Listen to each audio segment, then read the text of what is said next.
Good afternoon, I'm Malcolm Jordan and this is your Midday News Fix for Monday the 17th of February. A homicide investigation is underway into a man's death in Hastings. Courtney Winter reports. The investigation follows reports to police about 10:30 last night of a group fighting on Kiwi Lane and a man being dropped off at Hastings Hospital after an assault, who later died.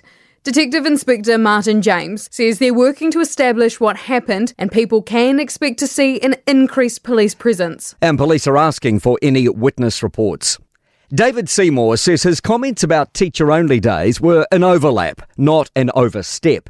Education Minister Erica Stanford's told TVNZ the Associate Education Minister overstepped the mark when he said schools should set a good example by not holding teacher-only days during term time. I'm the Minister of Education, and when we are rolling out a new curriculum, we have to have curriculum days. Seymour says, or told Mike Hosking, he was merely highlighting the impact that the days have on attendance, which is his responsibility. If you go back to what I actually said, it was that the minister's in charge. I just made the point that if you want to close, you need to ask the Minister for Education.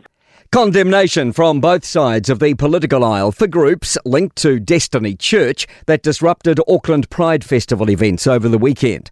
Christopher Luxon and Chris Hipkins say people have a right to protest, but these protesters went too far. This is a country that values diversity, and New Zealand is a much better place because of the diversity that's in it.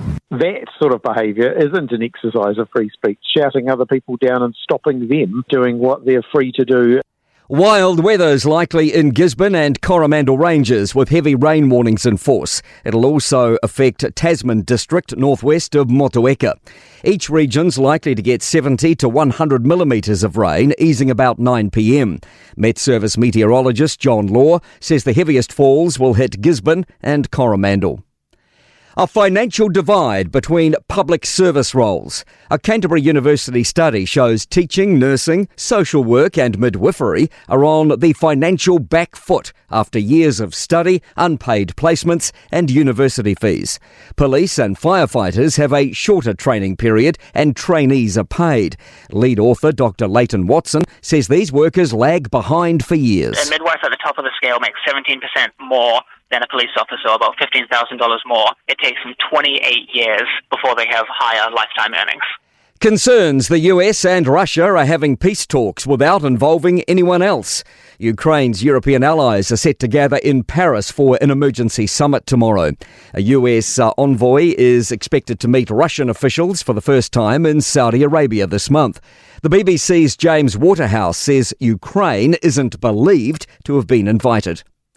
Conclave has taken out Best Film at this year's BAFTAs. The papal drama starring Ralph Fiennes has won 4 BAFTAs. Adrian Brody's won Best Leading Actor in Period Drama, The Brutalist, and Mikey Madison scored Best Leading Actress for her performance in comedy drama Anora.